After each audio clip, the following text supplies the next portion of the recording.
Bom, pessoal, tudo bem com vocês? Espero que estejam todos bem. Estou gravando essa aula para a gente dar continuidade ao nosso conteúdo, beleza? Aí de sistemas operacionais. Vamos entrar agora na parte de gerenciamentos que o SEO faz, né? Que os sistemas operacionais fazem, né? Desculpa. Temos gerenciamento de entrada e saída, temos gerenciamento de memória, temos gerenciamento de processador, gerenciamento de arquivos. Todos esses gerenciamentos aí vão ser aulas que a gente vai ver e eu decidi separar para não ficar muito complexo para vocês, tranquilo? E é melhor separado também, que até os livros abordam dessa forma. E hoje a gente vai, nessa aula, falar sobre gerenciamento de entrada e saída, beleza?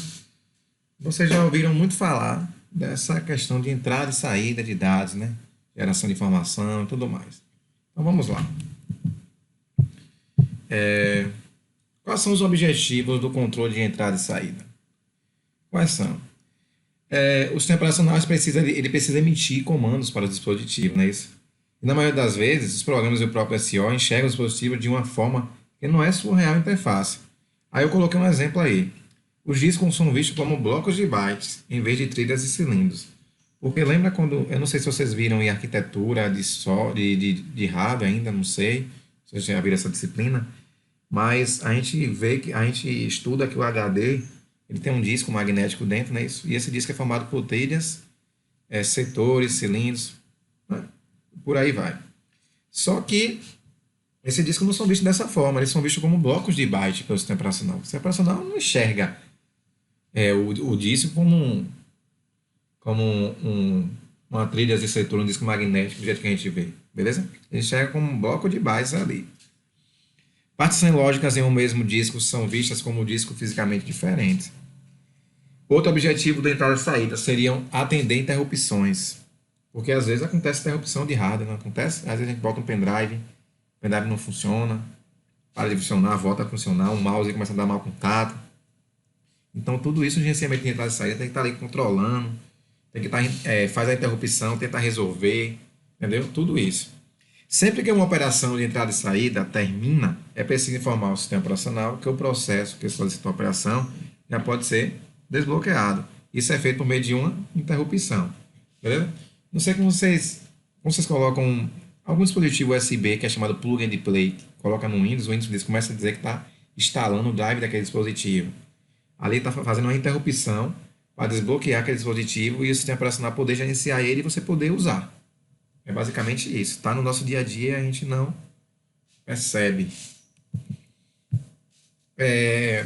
Outro objetivo do controle de entrada e saída seria a manipulação de erros.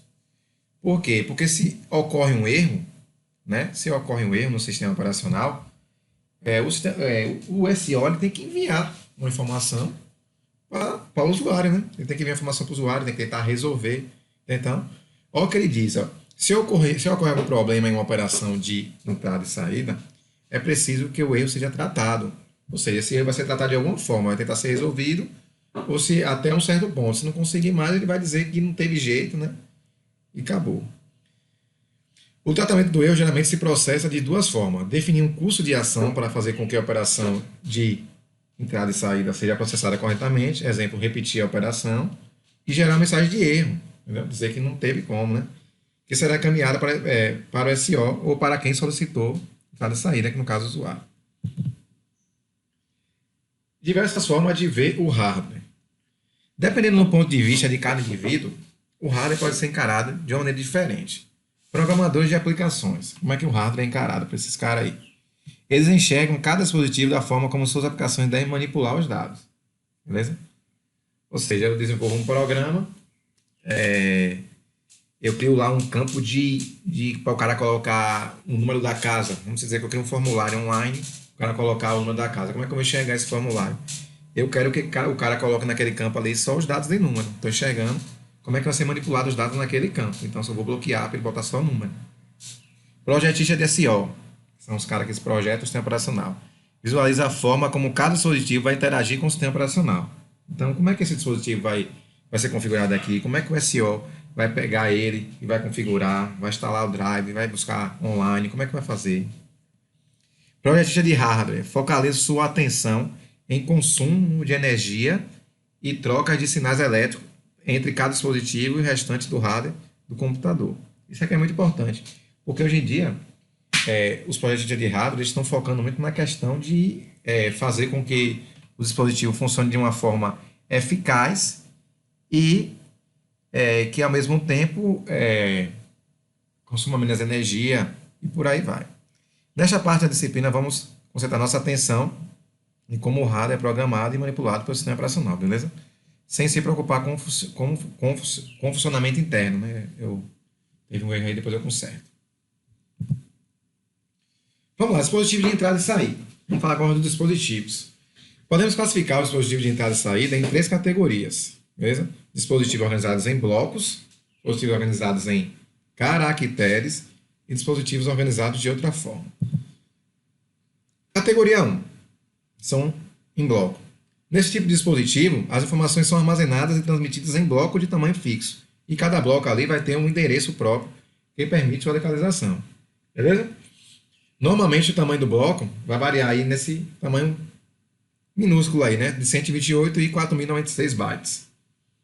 Mas não se trata de uma restrição, e sim de um padrão normalmente adotado pela indústria, né? Então, pode ser que passe, mas às vezes o padrão é ficar entre esses valores aí.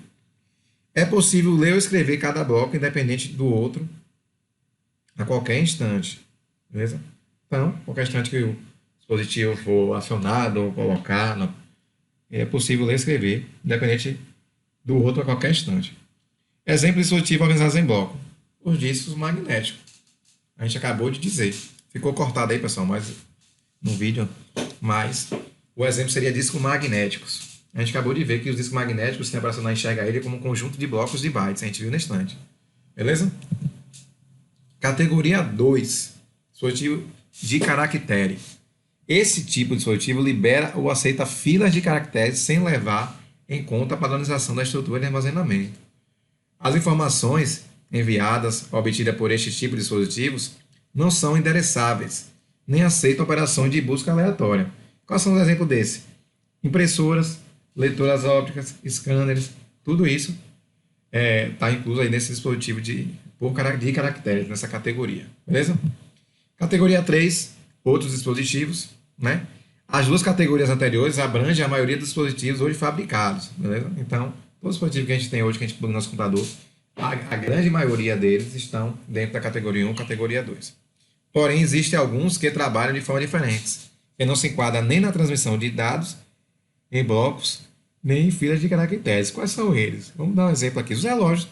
Os relógios não usam blocos endereçáveis ou filas de caracteres, apenas geram interrupções em intervalos regulares, lá em 60 segundos, 1 minuto, e aí vai, só vai modificar aquele valor ali. Então ele não vai usar nem fila de caractere, nem transmissão de dados em bloco. Vamos lá. Controladores de dispositivos agora. Vamos falar um pouco desses caras aí. Unidades de entrada e saída são o resultado da combinação de componentes mecânicos e componentes eletrônicos. Beleza? Temos lá o teclado, que é mecânico, os eletrônicos, placa-mãe e tudo mais. Beleza? O componente eletrônico é chamado de controlador de dispositivo. É comum também ser chamado de device controller ou adapter em literatura técnica, beleza?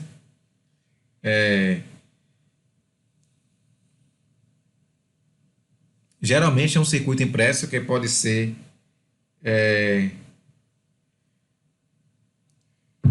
inserido no computador. Exemplo, controlador de vídeo, controlador de disco. O componente mecânico é o dispositivo propriamente dito. Beleza? Exemplo, vídeo, discos e impressora. São componentes mecânicos. Tranquilo? Importante. O SO vê o controlador e não o dispositivo. Então, conversa com o controlador, não com o dispositivo.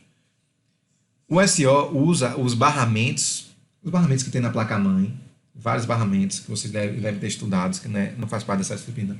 Faz parte da disciplina de arquitetura de hardware, beleza? O SO usa esses barramentos para se comunicar com os dispositivos. Ou seja, você plugou ali a placa de vídeo, você plugou o drive a placa de rede, você plugou ali o processador, e entre a placa, o memória RAM e o processador terão barramentos para poder esses dois se comunicar, senão não teria como os dados ficar trocando um com o outro. Placa-mãe, processador, aliás, memória RAM, processador e aí vai. Então o SEO usa esses barramentos para se comunicar com os dispositivos, que são plugados nele também em USB e por aí vai. Nos mainframes, esses barramentos são chamados de canais de entrada e saída, servem para aliviar a carga da CPU, do processador. Entre o controlador e cada dispositivo existe uma interface de baixo nível, responsável por converter a forma como o dispositivo manipula os dados em uma forma padronizada de comunicação. Quando eu falo interface de baixo nível, pessoal, seria uma interface programada ali com a linguagem de máquina, beleza? Que vai fazer essa conversão aí de bits dos dados, naquele 0 e 1 que a gente aprende, que a gente vê que o computador só entende isso.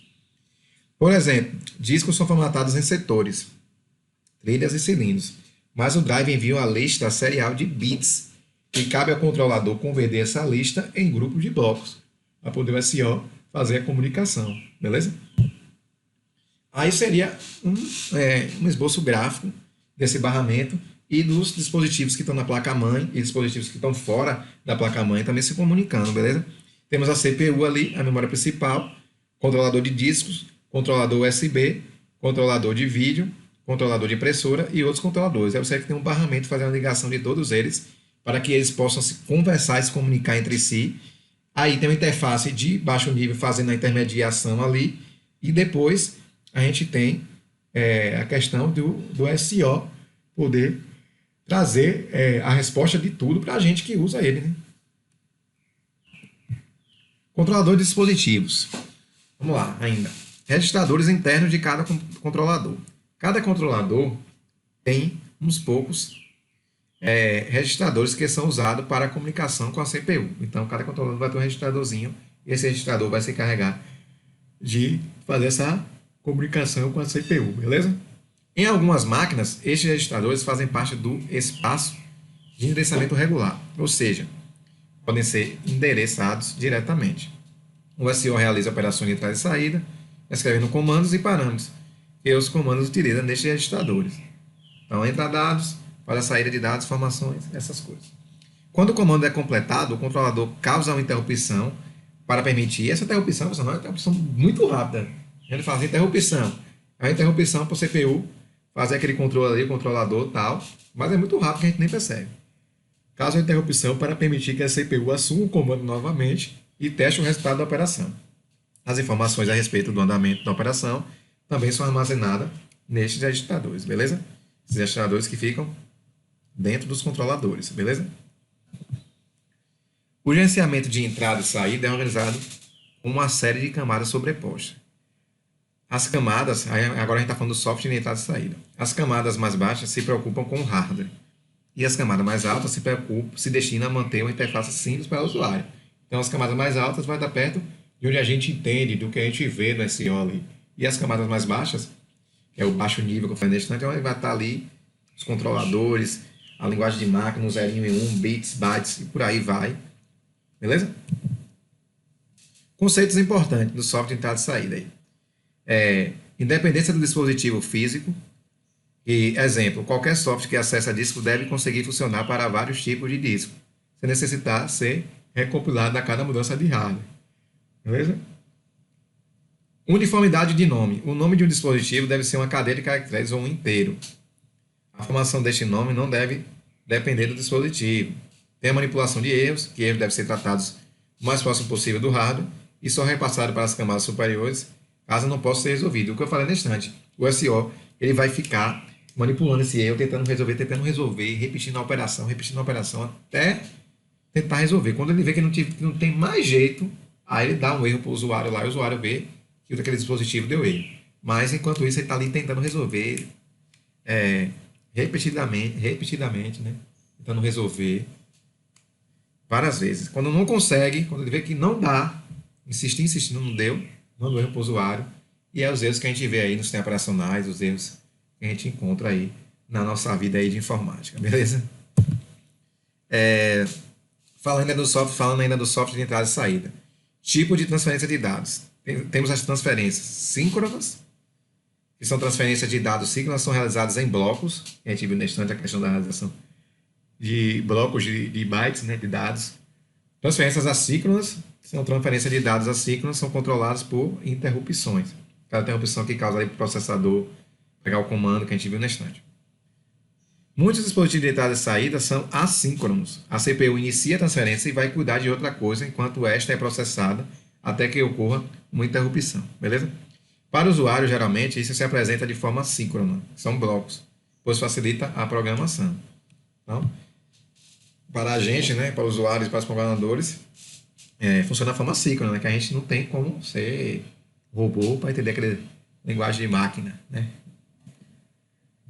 Existem dispositivos dedicados ou compartilhados por vários usuários. Importante, dispositivos dedicados também podem gerar deadlock. Depois vocês vão, deadlock seria a morte de um processo. Seria, basicamente, a gente vai estudar com mais detalhes o que vai ser deadlock, beleza? Mas deadlock seria um interbloqueio, refere-se a uma situação em que ocorre um impasse de dois ou mais processos, ficam impedindo de continuar suas execuções, beleza? Ficam bloqueados, esperando pelos outros. Tudo isso seria deadlock. Mas depois a gente vai entrar com mais... se aprofundar mais nesse tema do deadlock. Mas seria isso aí. O software de entrada e saída pode ser estruturado em 4 camadas. Software de manipulação de interrupções, drives dispositivos e software do sistema operacional independente do dispositivo. E software em nível de usuário. Beleza?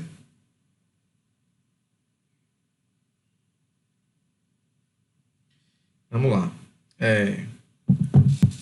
Camada 1, que seria software de manipulação de interrupções. O que são interrupções? Interrupções são eventos complexos, beleza? São eventos complexos que devem ser isolados de modo que apenas uma pequena parte do sistema operacional os manipule, beleza? O isolamento pode ser feito através do bloqueio de processos envolvidos com a operação de entrada e saída solicitada. Então, isso que seria interrupções, beleza? São eventos complexos que devem ser isolados de modo apenas que uma pequena parte do sistema operacional os manipule. Então, para não parar tudo, para não interromper tudo. Então, uma pequena parte vai parar ali e vai resolver aquilo ali. Quando a operação de entrada e saída se encerra, uma interrupção é gerada para informar o fato ao sistema operacional. Interrompeu, tentou resolver, interrompeu, informou que está tudo certo. Beleza? Software de manipulação de interrupções. Como funciona o software de manipulação de interrupções? Como é que funciona? Ao captar a interrupção, a rotina de tratamento da mesma desbloqueia o processo que dependia da operação de entrada e saída. Observação. O bloqueio aconteceu normalmente que este processo solicitou a execução da operação de entrada e saída, conforme foi visto nas aulas de gerenciamento de processo. A gente vai ver essa parte de gerenciamento de processo. Eu coloquei aí que a gente, nas aulas de gerenciamento de processos, mas a gente vai, não atrapalha muito o nosso conteúdo, e a gente vai ver na parte de gerenciamento de processos essa questão aí da manipulação e interrupções, beleza? É porque no gerenciamento de processo existe essa manipulação de interrupção do software aos processos que estão sendo executados no computador. Então tem a ver aí, beleza?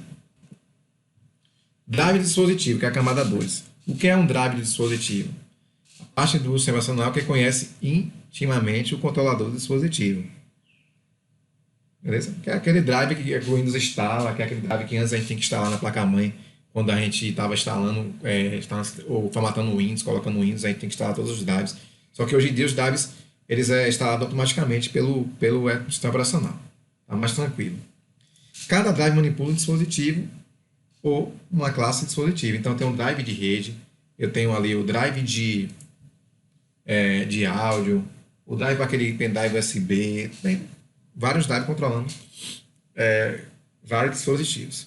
O trabalho do drive é aceitar a requisição de software de alto nível e atendê-los. Ou seja, o que é que o drive vai fazer? O drive vai pegar a requisição do software que a gente está usando. Por exemplo, a gente abre um programa que executa vídeo. um VLC, um Media Play clássico. Quando a gente executa, a gente quer ouvir o áudio, quer ouvir o vídeo daquilo, não é isso? Lógico. Aí o que é que acontece? Esse drive, ele vai fazer com que esse software converse com o dispositivo que está na placa-mãe, que é o responsável pelo áudio. E aí, nessa conversa, nessa troca de conversa e informações, a gente vai poder escutar e assistir aquele vídeo. Beleza? É o que fala aqui, ó, o trabalho do drive é aceitar a requisição do software, ou seja, do vídeo que a gente está executando, do áudio que a gente quer ouvir, do vídeo que a gente quer ver,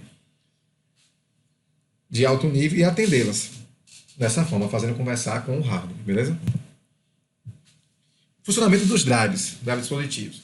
Os drives organizam as aquisições pendentes em filas. Passo do funcionamento dos drives. Primeiro, traduz a requisição em comandos de baixo nível, que é a linguagem de máquina, que o controlador do dispositivo entenda, aquele 0 em 1. Escreve os comandos nos registradores do controlador daquele dispositivo. Aguarda a execução ou bloqueia se as operações forem lentas. Verifica erros. Tem erro? Não tem? Opa, bora. Quando a operação é completada. Repassa o resultado, dados ou status para o solicitante, é a gente, e atende a próxima requisição da fila, que volta para o passo 1, ou aguarda a nova requisição, se a fila estiver vazia. Beleza? Então seria o passo a passo aí, de quando a gente abre um software daquele ali, até a gente ver o vídeo e o áudio. Mas acontece tão rápido que a gente nem imagina que tem isso, né? Software independente de dispositivo. Este tipo de software realiza a operação de entrada e saída que são comuns a todos os dispositivos, usando uma interface uniforme para o software do usuário. Qual é a função dele? É a sua função. Encarregar-se do mapeamento entre nomes simbólicos de dispositivos e drives, proteger dispositivos, manipular blocos lógicos de informação de forma padronizada, executar a buferização para tornar transparente o fluxo de dados, coordenar a alocação de espaço em dispositivo tipo bloco, que é no HD, controlar a alocação e liberação de dispositivo dedicado e gerenciar erros. Então, tudo aí são função de software que independe de dispositivo. Camada 4, que é o software em nível de usuário. O que é? É uma pequena porção de software formada por bibliotecas linkadas, juntamente com programas de usuário, que é nossos programas que a gente usa. Grande parte das system calls, que é a chamada de sistema que a gente viu lá nos assuntos iniciais de sistema operacional, partem deste nível. Geralmente a formatação de uma entrada ou saída de dados é feita por um procedimento de biblioteca que está naquele software, naquele programa. Temos aí o software em nível de usuário ainda, o spooling. Alguém já fala de spooling? Isso a gente vê muito em impressora, fila de impressão, tal. Vamos ver. Nem todo software de entrada e saída utilizado pelo usuário consiste de procedimentos da biblioteca. Outra importante categoria é o spooling. Spooling é um modo de negociação com o dispositivo dedicado de entrada e saída em sistemas multiprogramados. Exemplo, spooling de impressão. Durante as aulas de gerenciamento de processo, a gente vai ver isso também, beleza? O funcionamento do spooling de impressão. A gente vai ver tudo isso. Porque quando a gente bota para imprimir, ele gera um processo. E aí, aquele processo é que está ali fazendo um comando para fazer a impressão daquelas folhas que a gente mandou imprimir. E aqui é um resumo da arquitetura de entrada e saída, né? Temos as camadas e as funcionalidades. Para finalizar aí, que são o processo do usuário, que executa a operação de entrada e saída. Temos o software independente, vai baixando o nível aí, né? E a observação que você tinha para cima, que é subir no nível, que é onde a gente vê, e baixando o nível, que é o computador que entende. O software independente do dispositivo, que é identificação, proteção, bloqueio, buferização. Drive do dispositivo, que inicializa registrador do dispositivo, verifica o status da operação. E gerenciador de interrupção, que desbloqueia o drive quando a operação de entrada e saída se completa. E o dispositivo, que executa fisicamente a operação de entrada e saída, e as requisições de entrada e saída, a resposta da requisição de entrada e saída, beleza? Esse resumo aí dá para entender mais ou menos como funciona tudo, né? É o que a gente acabou de ver agora, só que em forma resumida, em forma de diagrama aí, bem legal. Eu espero que vocês tenham entendido a aula, pessoal. Qualquer dúvida, manda aí no Classroom, pergunta, que eu vou tirar a dúvida de vocês. Próxima aula eu vou estar vindo aí com gerenciamento de processos, ou gerenciamento de processos, a gente vai estudar, beleza? Essa é uma aula bem legal, que tem tudo a ver com essa aula. Acompanhem as aulas, assistam, vejam 2 vezes, perguntem, que a gente precisa continuar nossos assuntos e caminhar para frente, beleza? Um abraço e até a próxima.